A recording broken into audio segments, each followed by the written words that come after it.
예배 시간이 됐습니다.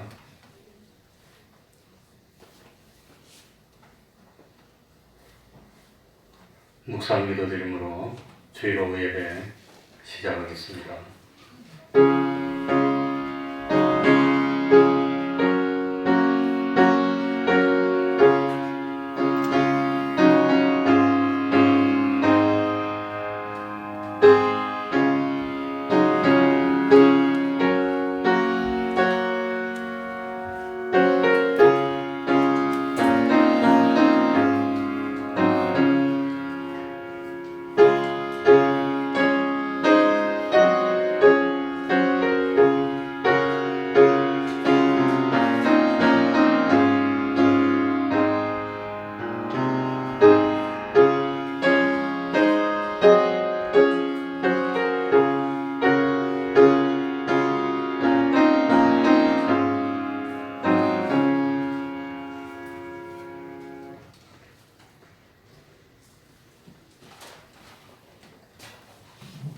찬송 올리겠습니다.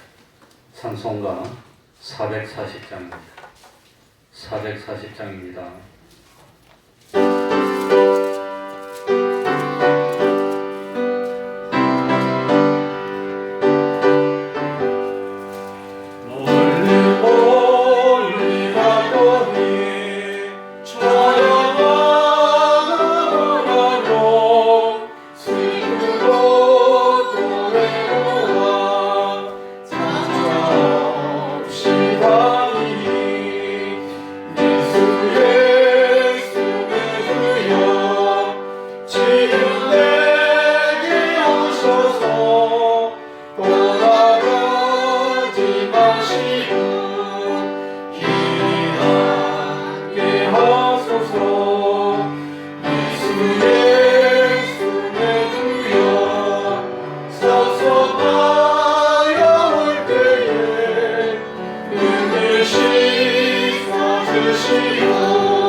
이 시간에는 시편 87편을 교독하겠습니다.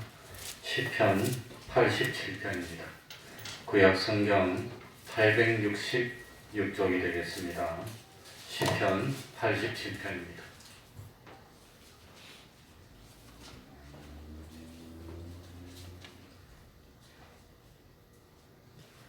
구약 성경 866쪽입니다. 시편 87편.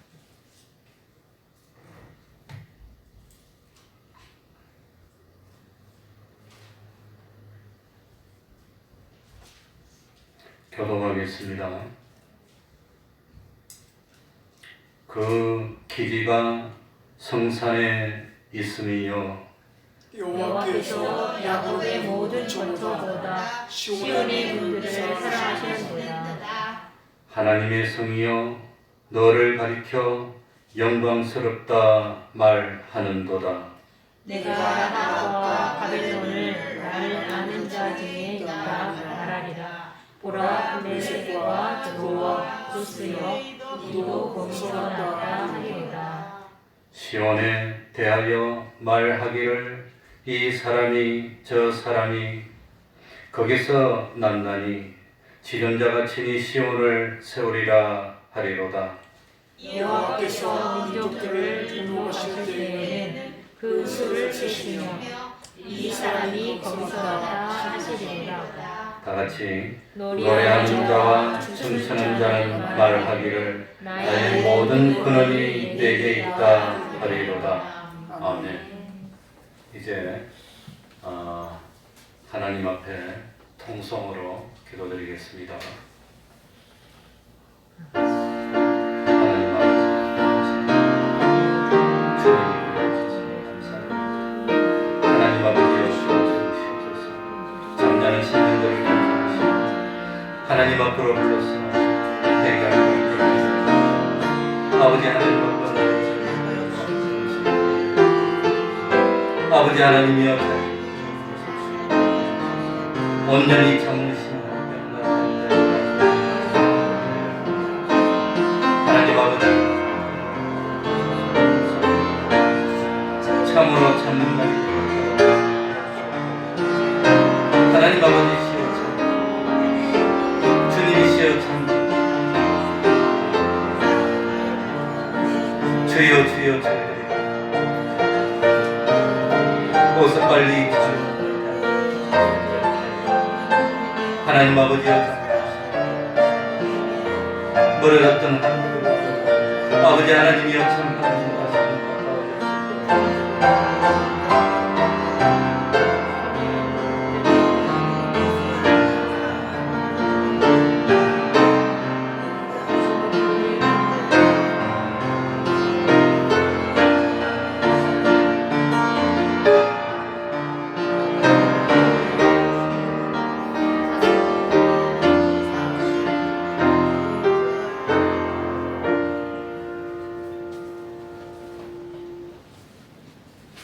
하나님의 말씀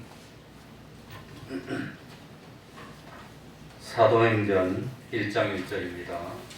사도행전 1장 1절입니다.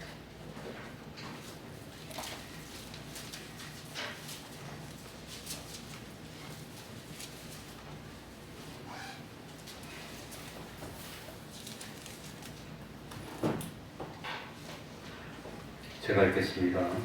사도행전 1장 1절입니다.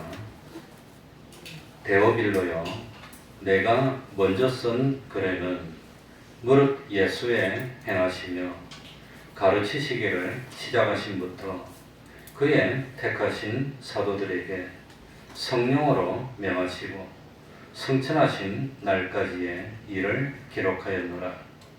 해 받으신 후에 또한 저희에게 확실한 많은 증거로 친히 사심을 나타내사 40일 동안 저희에게 보이시며 하나님 나라의 일을 말씀하시니라. 사도와 같이 모이사 저희에게 분부하여 가라사대 예루살렘을 떠나지 말고 내게 들은 바 아버지의 약속하신 것을 기다리라. 요한은 물로 세례를 베풀었으나 너희는 몇 날이 못되어 성령으로 세례를 받으리라 하셨느니라. 아멘.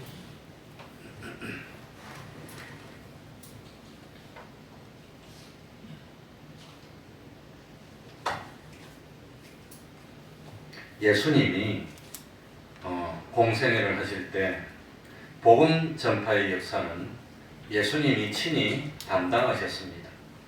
제자들은 예수님의 뒤를 따르면서 그저 예수님이 행하시는 복음 전파의 그 역사를 지켜보면 됐습니다. 성경에 기록된 대로는 예수님이 세상에 계실 때 제자들이 직접 복음 전파의 역할을 감당한 것은 불과 2번밖에 없었습니다.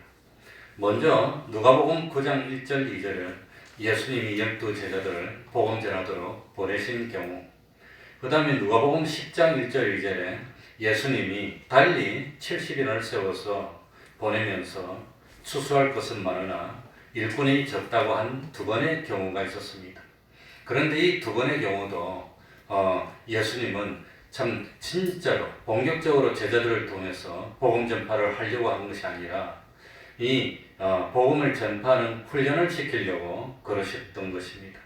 그런데 이제 예수님은 이 땅에서의 모든 역사를 마치시고 승천하실 때가 됐습니다. 이때 예수님은 마태복음 28장에 나오는 대로 복음 전파의 책임을 제자들에게 맡겼습니다. 그래서 땅 끝까지 가서 정인이 되라는 명령을 합니다. 그러나 그 당시 제자들의 믿음의 상태로는 예수님의 정인이 되기에는 너무나도 부족한 점이 많았습니다. 아직도 이 구원의 도리를 깨닫지 못하는 경우도 많았습니다. 아직은 제자들에게 성령이 임하기 전이었기 때문입니다. 그래서 제자들은 예수님에게 계속해서 책망을 받았는데 어찌하여 참 무서워하며 믿음이 적느냐? 왜 의심하였느냐? 왜 참 믿음이 없느냐? 그렇게 믿음에 대해서 주님께 책망을 받았습니다.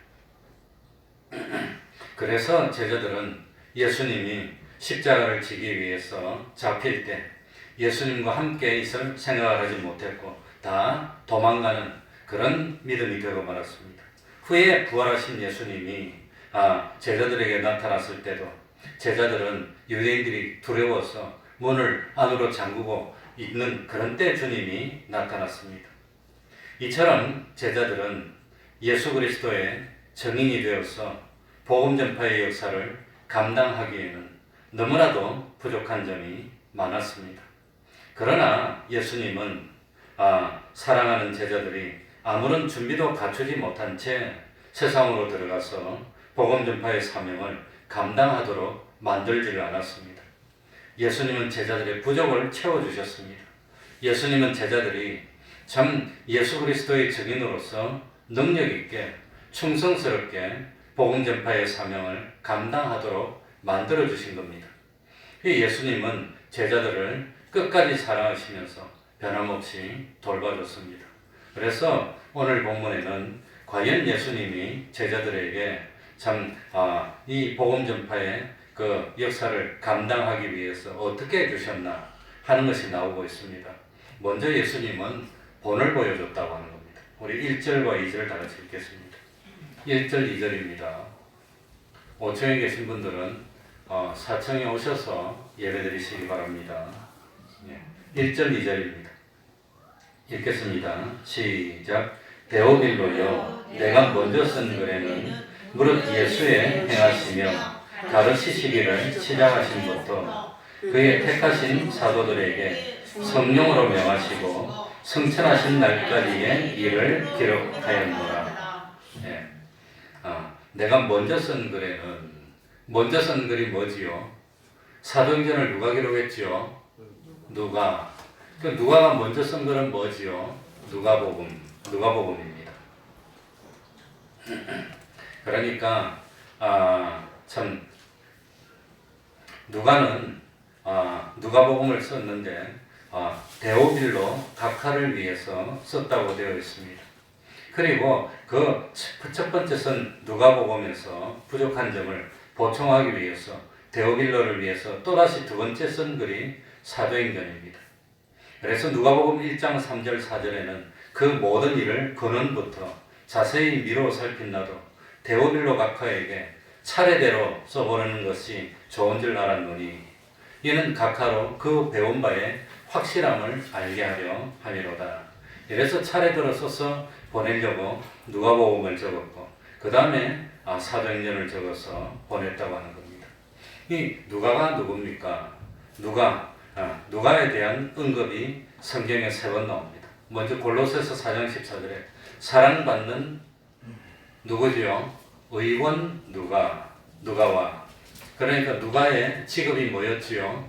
의원이었다고 하는 겁니다. 2000년 전에 의사가 얼마나 실력이 있는 의사 그런 건 아닐 것 같아요.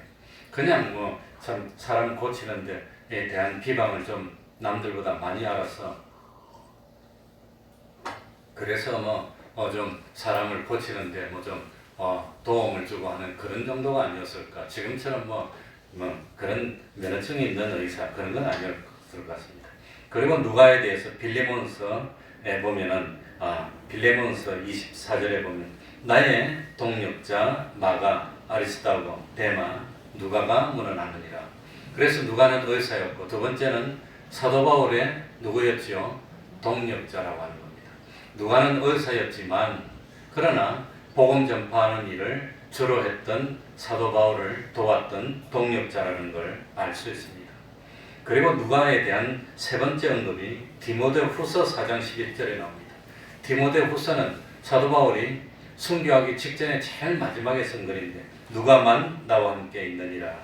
그러니까 이 참 여러 가지 형편 때문에 사도 바울이 다른 곳으로 보낸 사람도 있고 뭐 그런 사람도 있고 저런 사람도 있지만 끝까지 사도 바울을 옆에서 지켰던 그런 사람이 누가였다는 사실을 알 수 있습니다.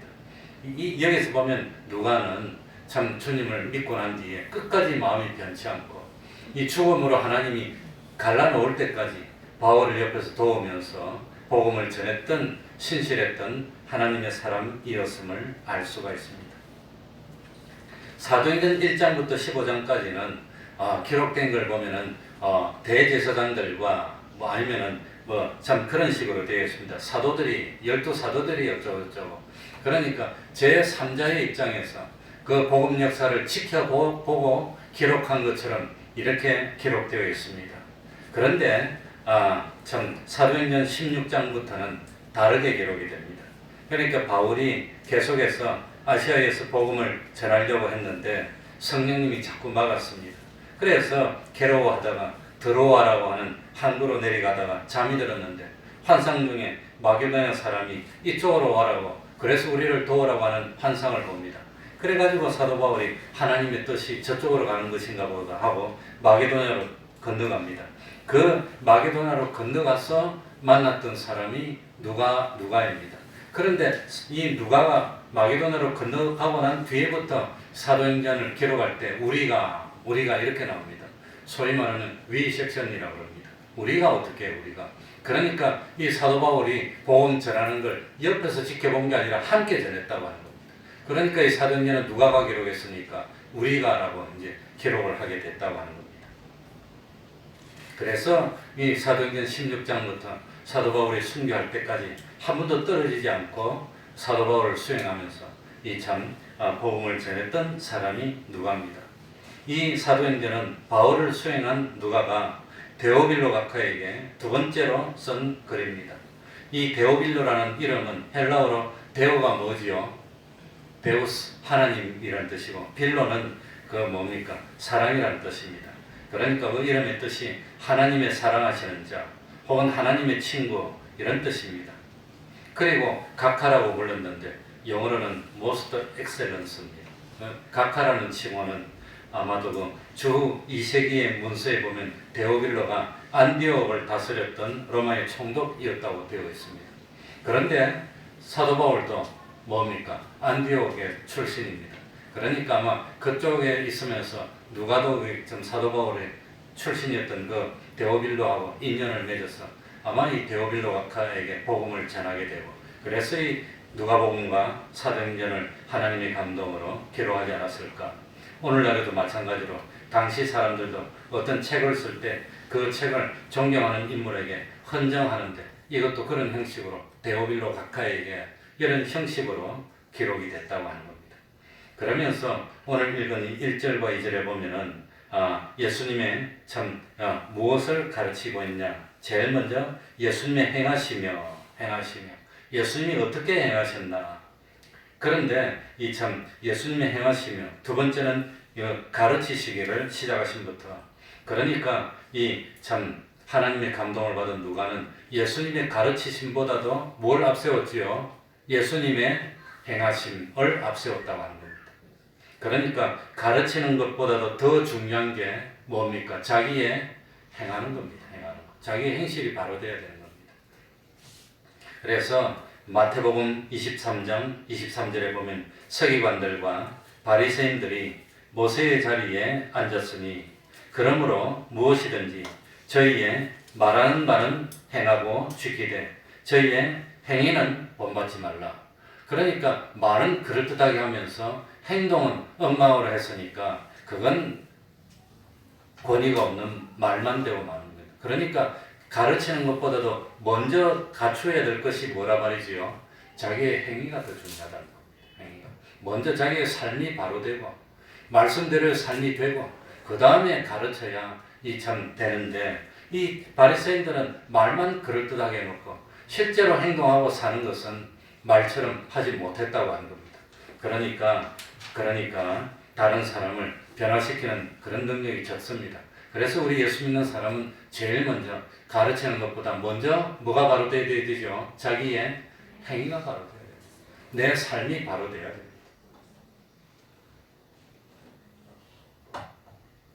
그래서 행위를 먼저 강조해서 앞에 내놓고 두 번째는 예수님의 가르치심입니다. 예수님은 제자들을 잘 가르쳤습니다. 성천하시는 그 순간까지 가르쳤습니다. 그럼 예수님의 가르치신 내용이 뭘까요? 예수님이 뭘 가르쳤지요? 경제를 가르치고 문화를 가르치고 정치를 가르치고 그런 거 가르치지 않았습니다. 3절에 보면 3절 제일 뒤에 뭘 말씀하시니라? 하나님 나라에 대해서 가르쳤습니다. 하나님 나라. 하나님 나라를. 우리들이 가르칠 것은 하나님 나라라고 하는 겁니다. 하나님을 바로 알았다면 하나님을 이처럼 쉽게 떠나지 않고 쉽게 배반하지 않았을 겁니다. 호세아에서도 보면 호세아 4장 6절에 내 백성이 지식이 없음으로 망하는도다. 하나님을 아는 지식이 없음으로 망하는도다. 하나님을 바로 알았다면 구원의 도래를 바로 알았다면 이러지 않았을 텐데 하나님이 그걸 모르겠습니까? 그 중심을 모르겠습니까? 하나님이 만홀의 여김을 당하겠습니까?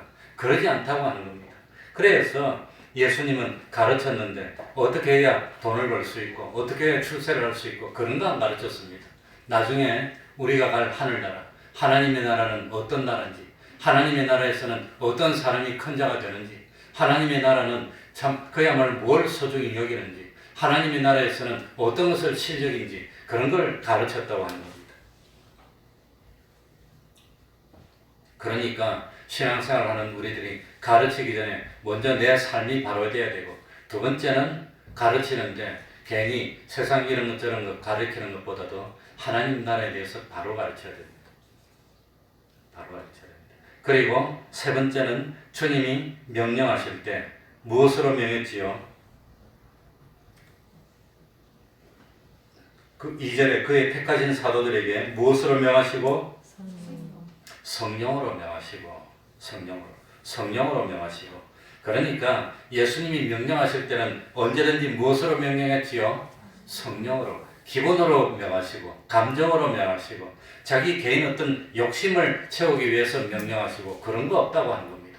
하나님의 감동을 받아서 성령으로 하나님의 뜻대로만 명령했습니다. 하나님은 자기를 과시하기 위해서 그러지 않았습니다. 예수님이 부활하고 난 뒤에 참 제일 먼저 누구한테 찾아가고 싶었겠습니까?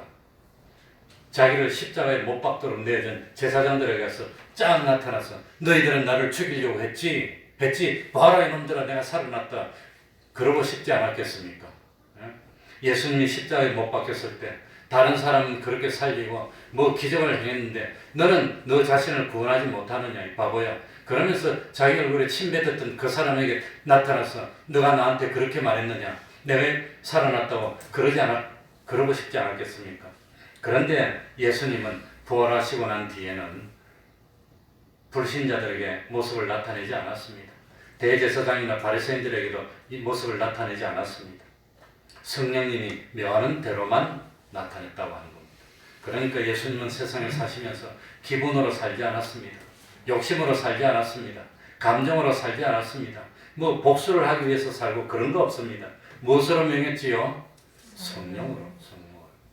저는 최고로 걱정되는 것이 이 참 코로나 이것 때문에 사람들이 교회 나오는 것을 이 참 우습게 여기고 이제 뭐 교회 안 나와도 되고 뭐 심심하면 이 뭐 원격에서 뭐 화상으로 예배드려도 되지 저 참 제주도 가서 콘도에 앉아가지고 호텔에 앉아서 탁 틀어놓고 1시간 동안 예배드렸으니까 됐다 그러고 마음대로 놀러 다니고 그러다가 결국은 서양 교회들처럼 교회가 텅텅 비고 엉망이 되고 신앙은 다 그냥 다 팔아먹고 이것이 마귀의 유혹이 아닐까 그렇게 생각합니다. 마귀의 유혹 중에 제일 큰 유혹이 주님이 오실 때가 가까울수록 무엇에 힘쓰라 그랬지요? 모이기를 힘쓰라는데 안 모이는 거예요. 이제는 이것 때문에 안 모이려고 그러고 뭐 모일 필요가 뭐가 있어. 그 서양 사람들처럼 텔레비 틀어놓고 집에 들어누워서 예배 시간에 1시간 구경하고는 예배 드렸다고 신앙이 다 죽어버리고 그래야 될까봐. 그리고 신앙이 연약한 사람들이 다 그냥 멀어져 버리고, 특히 그 부모님이 안 믿던 학생들 부모님이 가지 말라 그래서 1달 빠지고 2달 빠지고 3달 빠지고 이제는 그냥 영영 멀어져 버리고 교회 못 오게 되면 하나님이 참 얼마나 섭섭해하실까. 이제 그런 게 제일 걱정입니다. 그러니까 참 우리가 피로 지킨 이 신앙들이고 땀으로 지킨 신앙들이고 우리 참 선조들이 뭐 참 그거 다 피로 흘리고 지킨 신앙들인데 그게 없어질까? 그게 없어질까? 이 땅도 그 마지막 보루간이 그루터기인데 그게 허물어질까? 참 그게 너무 가슴 아픕니다. 어떻게 지켜온 신앙들이고 그런 것들인데 그게 그냥 허물어지고 예배드리면서 그렇게 되면 안 되는데 그게 너무나도 마음 아프고 가슴이 아픕니다. 그리고 예수님이 하신 일이 뭐냐? 제자들에게 믿음을 심어줍니다. 우리 3절 다 같이 읽어봅시다. 3절입니다. 해 받으신 후에 다 같이 읽겠습니다. 사도행전 1장 3절입니다. 시작. 해 받으신 후에 또한 저희에게 확실한 많은 증거로 친히 사심을 나타내사 40일 동안 저희에게 보이시며 하나님 나라의 일을 말씀하시니라. 여기 보면은 3가지 순서로 제일 먼저 예수님이 해를 받았다고 그랬습니다. 해를 받은 게 뭐지요? 십자가에 잡혀서 죽으신 것이 해를 받으신 겁니다. 그리고 두 번째 뭡니까? 확실한 많은 증거로 뭘 나타내서? 친히 사심을 나타내서. 두 번째는 예수님이 죽었지만 다시 살아나신 사실을 보이고, 한 번 보이고 사람들이 못 믿어. 2번 보이고 그래도 잘 못 믿어. 3번 보이고 적어도 제자들에게 6번, 7번까지 보였습니다. 그리고 세 번째는 뭡니까? 이 부활하신 예수님은 40일 동안 더 머물면서 제자들에게 자기 자신의 모습을 보이고, 그리고 그 확실한 증거로 친히 사심을 나타내시고 믿음을 넣어주셨다고 하는 겁니다. 그래서 부활하신 다음에 제자들이 두려워서 문을 걸어 잠그고 있는데, 그런데 벽을 통해서 들어오는 겁니다. 벽을 통해서. 그리고 제자들에게 손을 보여주고 못 박힌 그 참 이 옆구리를 보여주고 도마에게는 손바닥을 만져보고 믿음이 없는 자가 되지 말고 뭐하는 자가 되라? 믿는 자가 되라고 하면서 확실한 믿음을 넣어주시는 그런 일을 했습니다. 그래도 또 못 믿고 의심하는 사람이 있으니까. 그러니까 참 영은 살과 뼈가 없지만 나는 부활해서 살과 뼈가 있는 그런 사람으로 됐으니까, 영은 살과 뼈가 없으니까 음식을 안 먹지만 제자들과 같이 앉아서 음식을 먹기까지도 했습니다. 누가복음 24장 41절입니다. 이처럼 부활하신 예수님은 너무나도 확실한 많은 증거로 분명히 부활하셨음을 제자들이 믿을 수 있도록 만들어주셨다고 하는 겁니다. 그래서 갈릴리 바다에서 7명의 제자들과 만났을 때 누구냐? 묻는 사람이 없었다고 그랬습니다. 알고 있으니까. 왜 예수님이 이처럼 확실한 많은 증거로 자기의 다시 사심을 제자들에게 나타내셨습니까? 왜 그렇지요? 뭐가 생기도록? 믿음이 생기도록. 예수님은 제자들에게 믿음을 심어줘서 확신을 가지고 정말 죽어도 삽니다 하는 것을 참 본인이 느껴야 전파할 수 있으니까, 그러니까 복음을 전파하고 주님의 증인이 될 수 있는 그런 사람으로 만들어 주셨다고 하는 겁니다. 만약에 예수님이 십자가에 달려 돌아가신 것으로 모든 것이 끝나버렸다면 제자들이 나서서 예수 믿으라고 말할 필요가 없는 겁니다. 예수 믿으라고 말할 근거도 없는 겁니다. 예수 믿어봐야 죽으면 그만인데 뭐 아무런 소용이 없는 겁니다. 그런데 참 죽었다고 알았던 예수님이 실제로 살아난 걸 깨닫고 난 뒤에는 제자들이 완전히 그냥 미친 듯이 그야말로 복음을 전하게 됐고, 그리고 죽음도 참 두려워하지 않는 그런 사람으로 됐습니다. 이것이 무엇으로 가능했냐 하면은 성령의 임함으로 가능하게 됐다고 하는 겁니다. 그래서 예수님은 40일 동안이나 부활하신 것을 확실하게 많은 제자들에게 참 증거를 보여주셨고, 그 결과 제자들은 예수님이 말씀하신 하나님 나라에 관한 모든 것이 그대로 이루어진다는 그걸 믿게 됐습니다. 그래서 담대한 마음으로 복음을 전하게 됐었습니다. 그런데 중요한 것은 좀 전에 말씀드렸지만 3절에 보면 해 받으신 후에 또한 누구에게 확실한 많은 증거로 친히 사실을 나타내서 누구에게? 저희에게. 여기 저희가 누구냐 하면은 주님의 택하심을 받은 믿음의 식구들이라고 하는 겁니다.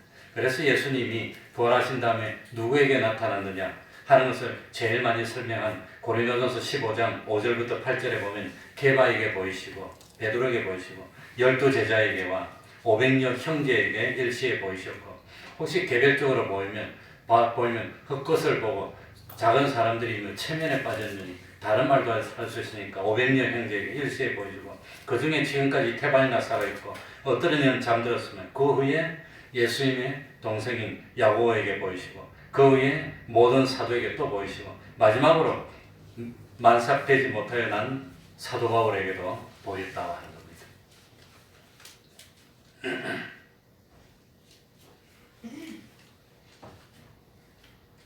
왜 예수님은 부활하신 모습을 대제사장들이나 서기관들이나 바리새인들의 지도자에게 보이지 않았을까요? 사실은 대제사장들은 정말 예수님이 다시 사셨다는 걸 알았습니다. 죽었지만 살아났다는 걸 알았습니다. 로마의 군인들이 거짓말을 할 수가 없습니다.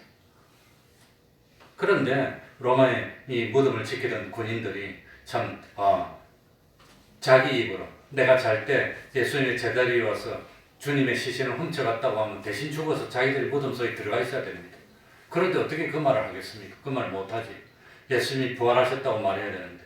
그런데 부활하셨다고 증거를 하면 파문이 일어날 거니까 이 대제사장들이 돈을 많이 주고 훔쳐갔다 해라. 그 대신 너희들이 죽지 않도록 내가 우리들이 총독한테 말하고 뇌물을 많이 줄 테니까 염려 말라고 거짓말을 시킨 것은 양심을 속인 겁니다. 그러니까 참 이 예수님은 요한복음 뭡니까? 그 양심을 속였던 그런 그 대제사장들은 성령을 회방하는 죄를 지었으니까 이제는 다시는 보이고 할 필요가 없기 때문에 보이지 않았다고 하는 겁니다. 그리고 중요한 것은 요한복음 15장 26절에 있는 대로 내가 아버지께로서 너희에게 보낼 보혜사 곧 아버지께로서 나오시는 진리의 성령이 오실 때에 그가 나를 증거하실 것이요 그랬습니다. 그러니까 이 참 예수님의 말씀대로 성령님의 하시는 일은 주님 우리에게 주님을 증거하는 그런 일을 하는데, 예수님 승천 후에 또 다른 보혜사가 오셔서 예수님에 대해서 증거해 주시고 그리고 온전한 깨달음을 갖추도록 만들어 주셨다고 하는 겁니다. 그래서 4절에 보면은 4절에 보면은 4절 5절에 성령을 기다리라는 내용이 나오죠. 우리 4절 다 같이 읽어봅시다. 사도와 같이 모이사 같이 읽습니다. 시작. 사도와 같이 모이사 저희에게 분부하여 가라사대 예루살렘을 떠나지 말고 내게 들은 바 아버지의 약속하신 것을 기다리라. 저희에게 분부하여 가라사대 예루살렘을 떠나지 말고 내게 들은 바 아버지의 약속하신 것.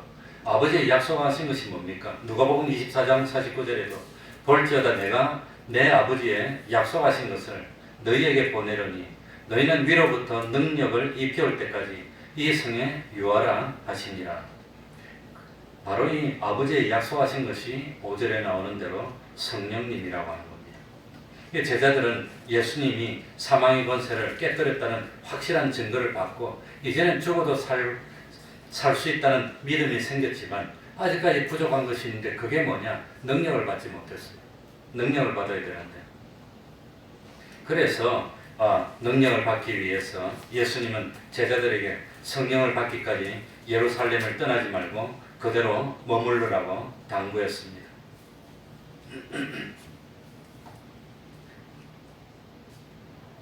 왜냐하면은 이 참 복음을 전하는 것은 사람의 지식으로 되는 것도 아니고 복음을 전하는 것은 사람의 어떤 재물로 되는 것도 아니고 어디 뭐 참 머리가 좋다고 되는 것도 아니고 다른 것으로 되지 않고 성령의 능력이 아니면 죽은 영혼을 살리는 그 일을 못한다고 하는 겁니다.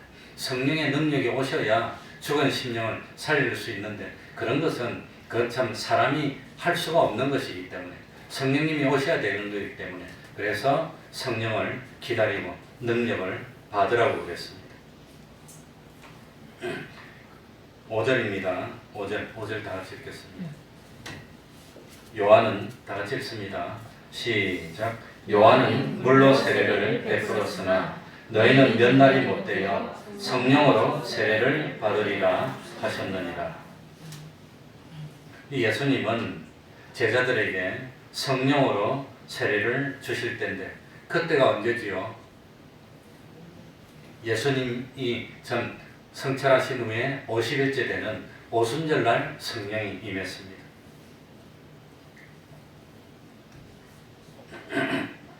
그래서 요한복음 16장 7절에 보면 그러나 내가 너희에게 실상을 말하노니 내가 떠나는 것이 너희에게 유익이라.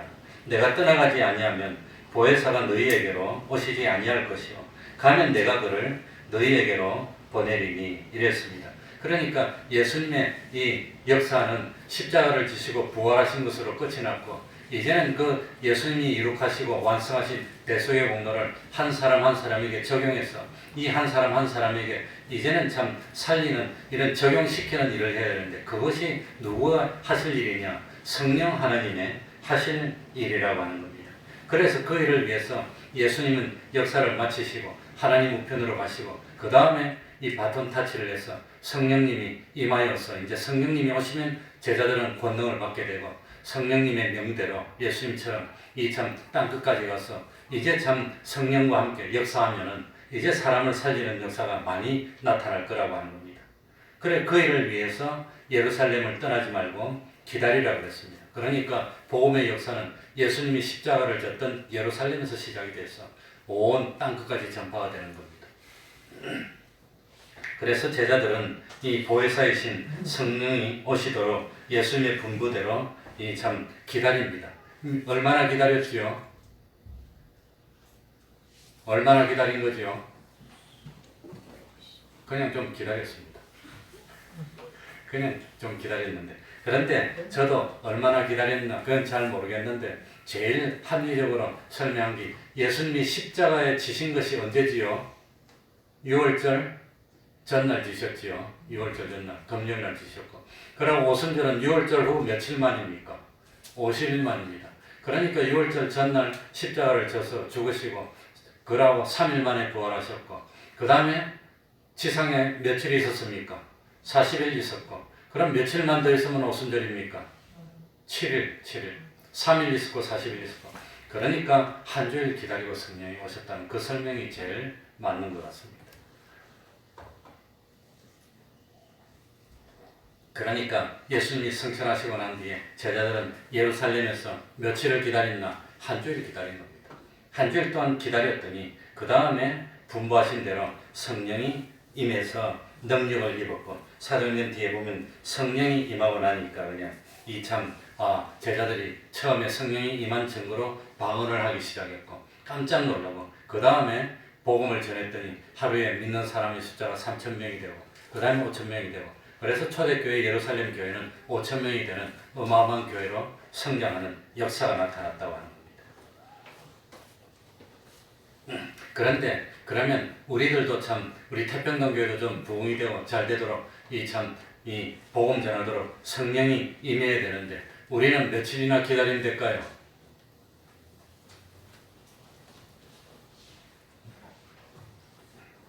우리는 기다릴 필요가 없습니다. 로마서 8장 9절을 보면 그때 성령이 공식적으로 임했고 그 다음부터는 계속 있는 겁니다. 만일 너희 속에 하나님의 영이 거하시면 너희가 육신에 있지 아니하고 영에 있나니 누구든지 그리스도의 영이 없으면 그리스도의 사람이 아니라고 했습니다. 그러니까 우리는 예수를 믿는 그리스도의 사람이 됐으니까 우리 속에는 이미 성령님이 오셨다고 하는 겁니다. 그래서 빠르면 다음 주고 그 다음에는 중생에 대해서 말씀드리려고 합니다. 그런데 우리는 이런 의문을 가질 수 있습니다. 분명히 예수님은 성령님이 우리에게 임하시면 우리에게는 위로부터 능력이 입혀온다고 했는데 왜 능력이 없을까? 능력이 왜 없을까? 그러니까 우리 속에는 성령님이 임하는데 우리 속에 계시는 성령님은 뭐라고 부르지요? 내주하시는 성령님입니다. 그 내주하시는 성령님이 계시지만 우리는 우리 성령님이 어디 계시냐? 사람이 영육으로 되어 있는데 영에 있습니다. 그 영에 있는데 우리 마음 문을 열고 성령님을 받아들여야 되는데 받아들이지 않는 겁니다. 성령님이 계신데 이 성령님이 역사하시는 성령이 돼서 역사하시는 성령님이 우리 심신을 붙들고 역사해야 되는데 마음 문을 열지 않는 겁니다. 그래서 계시록에도 보면 내가 뭘 두드리노니 문을 두드리는 겁니다. 마음의 문을 두드리는 겁니다. 문을 열고 받아들여야 됩니다. 그 씨앗도 어디다 심기는 거지요? 마음에 심기는 겁니다. 그러니까 마음이 돌밭이 되어 있고 뭐 길가가 되어 있으면 마음 문이 안 열리는 겁니다. 이게 열려, 그 마음 문을 열어야 열었다 닫았다 마음을 마귀에게 뺏겼다 말았다 그걸 왔다 갔다 하고 있는 겁니다. 그게 옛사람이 됐다 새사람이 됐다 왔다 갔다 하고 있다고. 그러니까 이 참 내주하시는 성령님이 역사하시는 성령님이 돼야 되는데 이 역사하시는 성령님이 임해야 되는데 이 참 역사하시는 성령님이 임하려면 마음문을 열고 우리가 성령님의 역사가 나를 완전히 주장하고 붙들고 역사를 해야 되는데 그렇지 못하도록 우리가 거절하고 있으니까 역사하시는 성령님이 임하지 못한다고 하는 겁니다. 그래서 지금도 주님은 마음문을 열고 너는 나로 더불어 먹고 나는 너로 더불어 먹고 그러니까 너는 나로 더불어 먹고 나는 너로 더불어 먹고 하나님이 주님이 드시는 게 뭡니까? 요한복음 4장 35절에 나온 대로 하나님의 일을 행해서 온전히 이루는 건데 그 하나님의 일을 행해서 온전히 우리가 이루어야 주님이 드시는 게 되는 겁니다.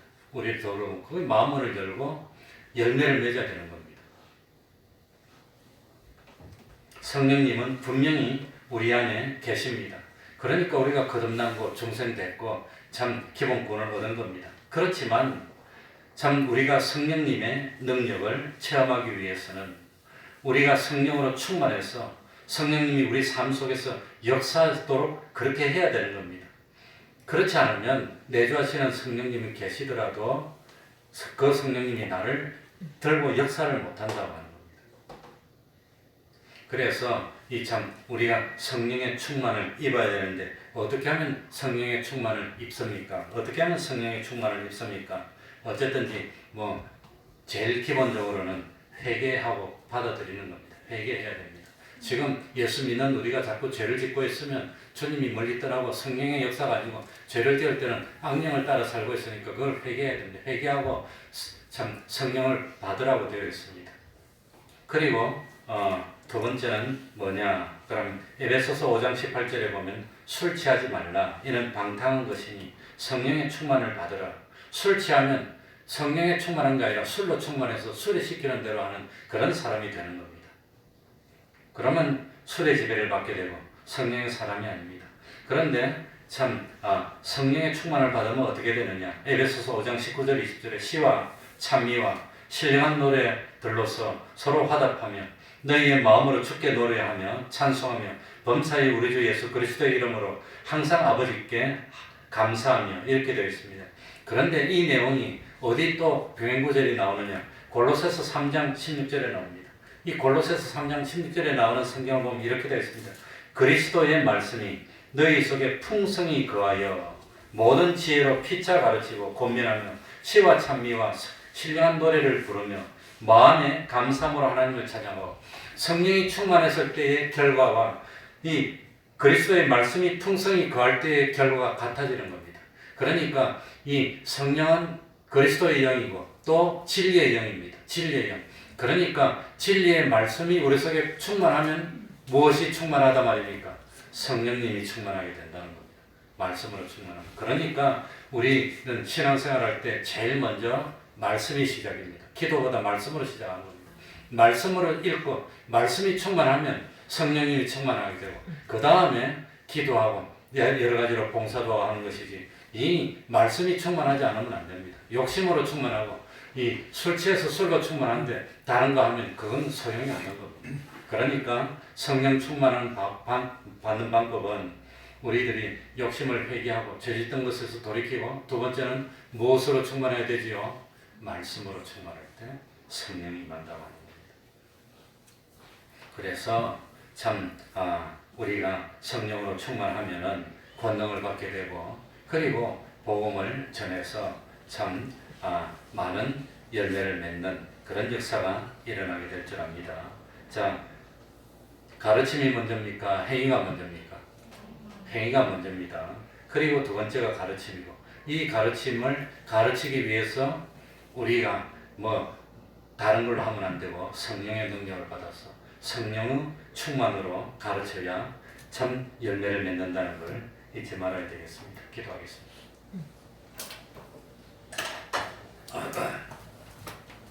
하나님 아버지, 하나님은 우리의 중심을 살피시고 우리의 마음을 받기를 원하시는 줄 압니다.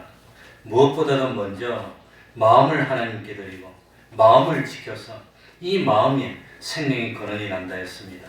마음을 세상에 빼앗기지 말고, 마음을 다른 데 빼앗기지 말고 온전히 하나님께 마음을 바치고 그 마음문을 열고 하나님의 말씀이 내 마음에 심길 수 있도록 하여 주옵소서.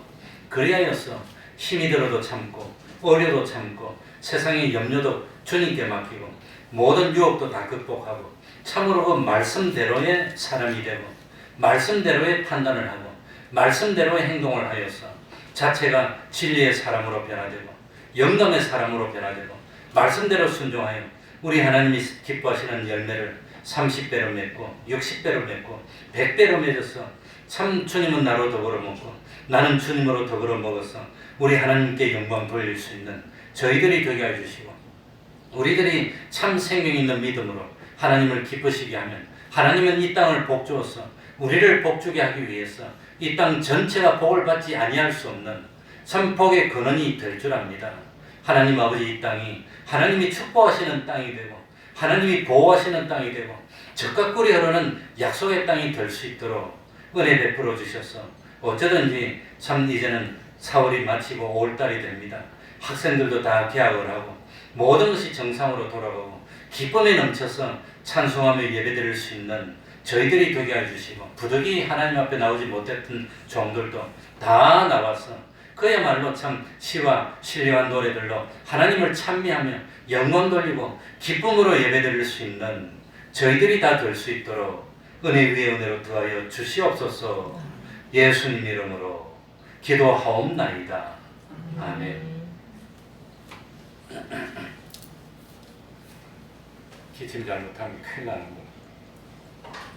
제가 어디를 갔는데 갑자기 목에 사례가 걸려서 기침이 막 나오는데 기침을 한 번 하니까 옆에 사람이 다 보는 것 같아요.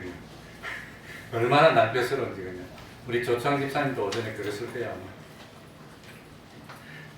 찬송하겠습니다. 제가 조금 목소리를 크게 했더니 337장 찬송하겠습니다.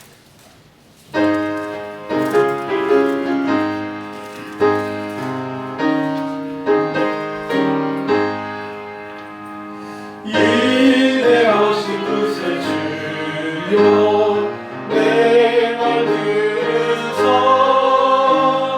죄인으로 하실 때에 날 부르소서. 주여 주여 내 말 들으사 죄인으로 하실 때에 날 부르소서. 자비하신 보좌 앞에 엎드려 자복하고 회개하니 믿음 주소서. 주여 주여 내 말 들으사 죄인으로 하신 그의 날 부르소서. 주의 공로 의지하며 주께 나오니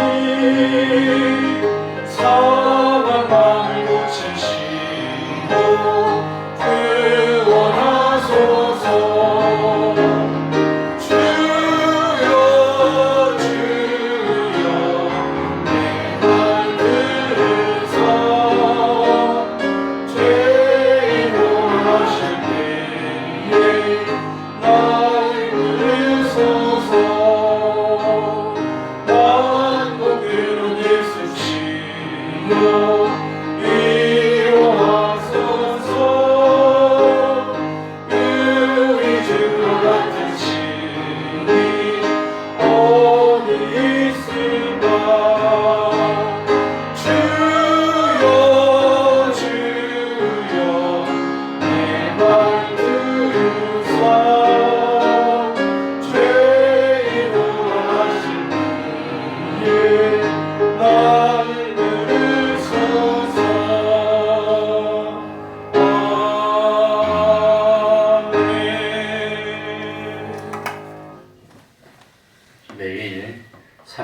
기도하시기 바랍니다. 매일 성경 읽으시기 바랍니다. 또 참 이제는 코로나도 좀 잠잠해지니까 또다시 복음 전하는 걸 우리가 또 힘쓰게 시작해야 될 때가 가까이 왔습니다. 매주 금요일 밤에 지금도 기도회는 하고 있습니다. 매주 토요일 오후에 찬양전도 지금도 계속하고 있습니다.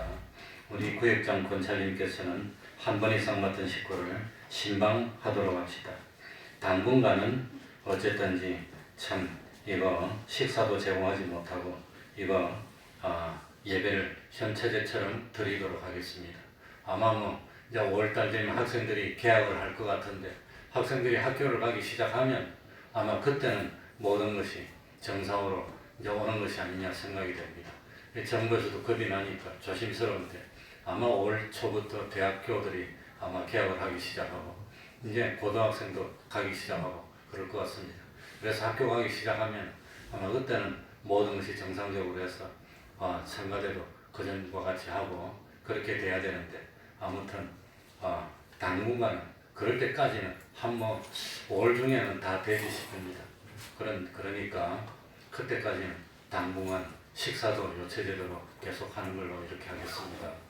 성가대 찬양은 5월 둘째 주일이지요. 5월 둘째 주부터 아무튼 찬양은 이 자리에서 하든지 아니면 앞에서 사든지 찬양은 5월 둘째 주부터 시작하는 걸로 그렇게 하겠습니다. 그러면 다 같이 일어나셔서 3장 찬송 부르고 주기도문을 마치겠습니다. 교회 청소하는 것까지도 협조해 주시기 바랍니다.